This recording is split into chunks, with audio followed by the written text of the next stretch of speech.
MATLAB और करके सीखें की इस हिंदी सीरीज में आपका स्वागत है। मैं हूं डॉक्टर सौरभ मणि त्रिपाठी और इस वीडियो ट्यूटोरियल में मैं कंटिन्यू करूंगा मैट्रिक्स ऑपरेशंस। तो आइए मैटलैब करके सीखते हैं। पिछले वीडियो ट्यूटोरियल के कंटिन्यूएशन में ही अब हम बात करेंगे मैट्रिक्स के एडिशन, सब्ट्रैक्शन, मल्टीप्लिकेशन, डिवीजन और इनवर्स की। तो सबसे पहले शुरुआत करते हैं मैट्रिक्स के एडिशन से। तो हमारे पास दो मैट्रिसेस A और B इस तरीके से अवेलेबल हैं। यदि आपको मैट्रिसेस A और B दोनों को ऐड करना है तो सिंपली आप लिख सकते हैं A प्लस B। आप देख सकते हैं कि मैट्रिक्स A और B के इंडिविजुअल एलिमेंट्स आपस में जोड़कर आपको मिल गए हैं। 3 प्लस 2 इज इक्वल टू 5। इसी तरीके से 1 प्लस 8 इज इक्वल टू 9 और यहां पर देखेंगे -2 प्लस 6 इज इक्वल टू 4। तो इस तरीके से आप पाएंगे कि मैट्रिक्स A और B को जोड़ने के लिए सिंपली आपको एक प्लस साइन का यूज करना है। अल्टरनेटिवली आपके पास कमांड भी है प्लस PLUS A, B। आप पाएंगे कि दोनों ही तरीके से आप दो मैट्रिसेस का एडिशन परफॉर्म कर सकते हैं। अगर आप मैट्रिक्स A से B का सब्ट्रैक्शन परफॉर्म करना चाहते हैं तो इसके लिए सिंपल सा कमांड है A minus B। A minus B लिखने से A मैट्रिक्स के इंडिविजुअल एलिमेंट से B मैट्रिक्स का करस्पॉन्डिंग एलिमेंट माइनस होके आपको रिजल्ट में मिल जाएगा। अल्टरनेटिवली हमारे पास कमांड भी है जो कि है माइनस A, B। आप देख सकते हैं कि इस केस में भी आपको दोनों ही रिजल्ट आइडेंटिकल मिल रहे हैं। आप चाहे माइनस कमांड यूज करें या सिंपली माइनस साइन के साथ में सब्ट्रैक्शन परफॉर्म कर सकते हैं। एडिशन के केस में एक चीज ये ध्यान रखने वाली है कि जब आप A प्लस B परफॉर्म कर रहे हैं या B प्लस A परफॉर्म कर रहे हैं तो दोनों ही केस में जो रिजल्ट आएगा वो आइडेंटिकल होंगे। वेरीफाई करने के लिए सबसे पहले हम परफॉर्म करते हैं A प्लस B। आपको जो रिजल्ट मिल रहा है वो आपके स्क्रीन पर है और फिर हम परफॉर्म करते हैं B प्लस A। आप देख सकते हैं इन दोनों ही केसेस में जो आपको रिजल्ट्स मिल रहे हैं वो आइडेंटिकल मिल रहे हैं। इसका मतलब हुआ मैट्रिसेस का एडिशन कम्यूटेटिव होता है, यानी हिंदी में इसको कहते हैं क्रम विनिमय नियम का पालन करता है। चलिए स्क्रीन को क्लियर करते हैं CLC। अब हम बात करेंगे मैट्रिक्स के मल्टीप्लिकेशन की। तो यदि आपको मैट्रिक्स A और B को मल्टीप्लाई करना है, इस चीज का सबसे पहले आपको यह ध्यान रखना पड़ेगा कि मैट्रिक्स A के number of columns matrix B के नंबर ऑफ रोज के बराबर हैं या नहीं। मैट्रिक्स का मल्टीप्लिकेशन करने के लिए हम यूज करेंगे A स्टार B। रिजल्ट आपकी स्क्रीन पर है और हम B स्टार A भी करके परफॉर्म करेंगे। देखते हैं तब रिजल्ट क्या आता है। This one. आप देख सकते हैं कि दोनों ही रिजल्ट आपस में आइडेंटिकल नहीं है। इसका क्या मतलब हुआ? इसका मतलब है कि मैट्रिक्स का मल्टीप्लिकेशन जो होता है वो नॉन कम्यूटेटिव होता है, यानी क्रम विनिमय नियम का पालन नहीं करता है। इसके अलावा आप चाहें तो यह भी वेरीफाई कर सकते हैं कि मैट्रिक्स मल्टीप्लिकेशन एसोसिएटिव और डिस्ट्रीब्यूटिव लॉ का पालन करता है। चलिए स्क्रीन को क्लियर करते हैं एक बार फिर से। अब हम जो परफॉर्म करने जा रहे हैं वो है A और B के मल्टीप्लिकेशन का ट्रांसपोज। रिजल्ट आपकी स्क्रीन पर है और हम देखेंगे A transpose multiplied by B transpose क्या आता है।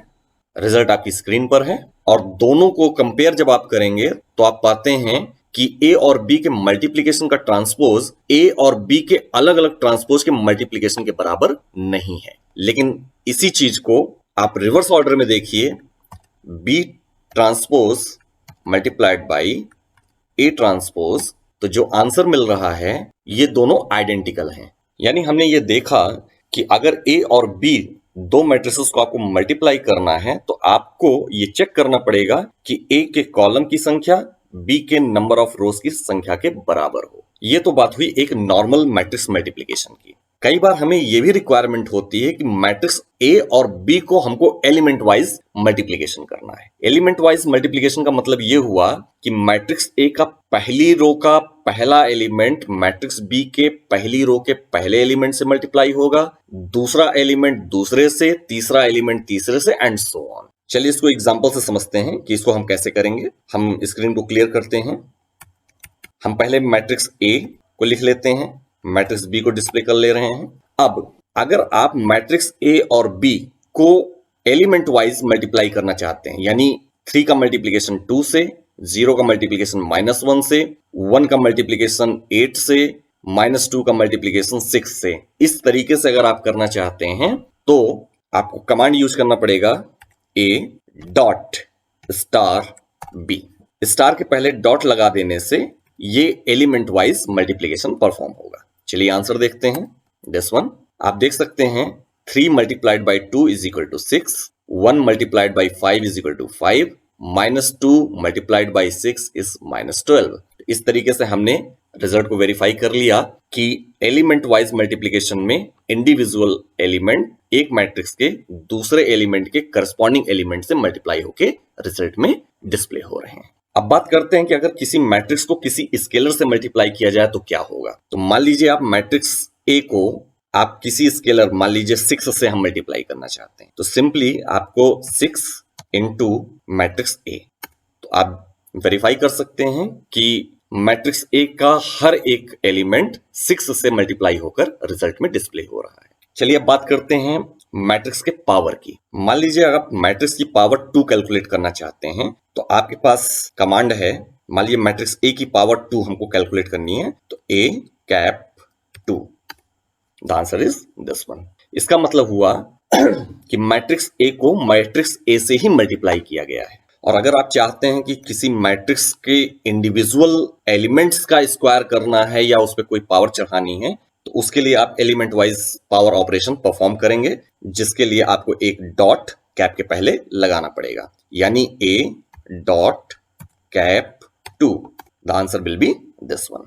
आप देख सकते हैं जब आप मैट्रिक्स का पावर परफॉर्म कर रहे हैं तो मैट्रिक्स ए अपने से ही मल्टीप्लाई हो रही है, जबकि जब आप element wise power operation perform कर रहे हैं तो मैट्रिक्स ए के हर एक एलिमेंट का स्क्वायर कैलकुलेट होकर रिजल्ट में डिस्प्ले हो रहा है। Now clear the command window. अब हम बात करेंगे मैट्रिक्स का इनवर्स डिटरमाइन करने की। इनवर्स कैलकुलेट करने के लिए सिंपल सा कमांड है INV।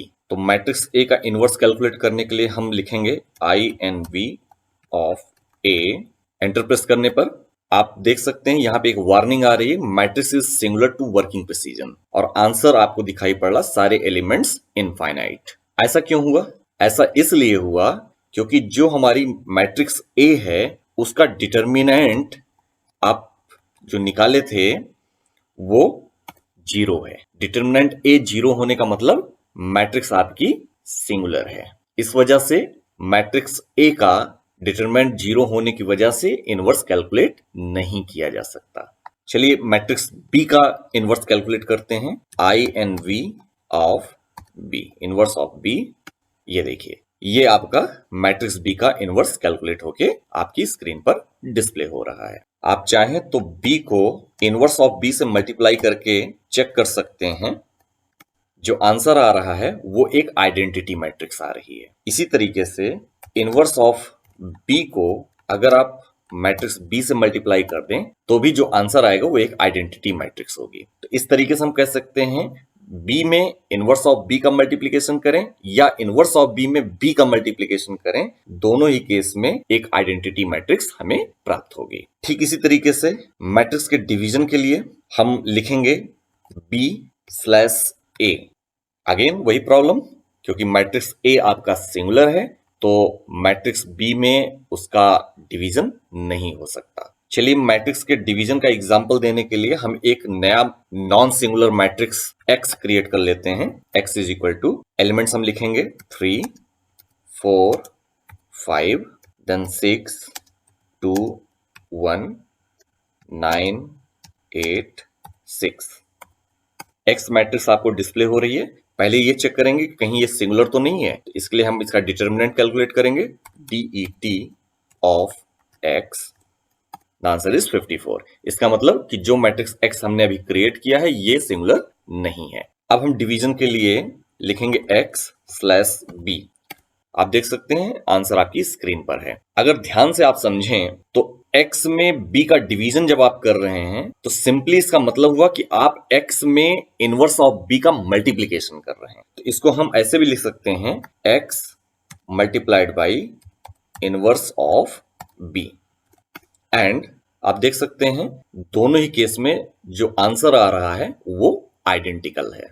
इसका मतलब X स्लैश बी करें या x में हम इनवर्स ऑफ b का मल्टीप्लीकेशन करें, आंसर हमको सेम मिलेगा। यहां ये भी नोट कर लीजिए कि इस तरीके के डिवीजन को हम मैट्रिक्स राइट डिवीजन कहते हैं। तो अब क्वेश्चन उठता है कि मैट्रिक्स लेफ्ट डिवीजन भी कुछ होता है क्या? जी हां, मैट्रिक्स लेफ्ट डिवीजन के लिए हम लिखते हैं x और स्लैश की जगह पे हम यूज करते हैं backward slash, and the answer is this one. आप देख सकते हैं मैट्रिक्स राइट डिवीजन और मैट्रिक्स लेफ्ट डिवीजन के जो रिजल्ट्स हैं वो बिल्कुल अलग हैं। वास्तव में जहां मैट्रिक्स राइट डिवीजन में हम x में इनवर्स ऑफ b का मल्टीप्लिकेशन करते हैं, वहीं मैट्रिक्स लेफ्ट डिवीजन में हम इनवर्स ऑफ x में b का मल्टीप्लिकेशन करेंगे। यानी अगर आप लिखते हैं i and b of x multiplied by b, आप आसानी से चेक कर सकते हैं कि x और b का मैट्रिक्स लेफ्ट डिवीजन इक्विवेलेंट होगा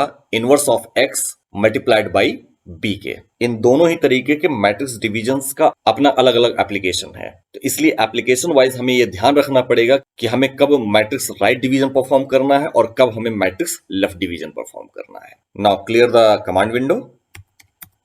और लास्ट में हम बात करेंगे कॉन्कैटिनेशन ऑफ टू मैट्रिसेस।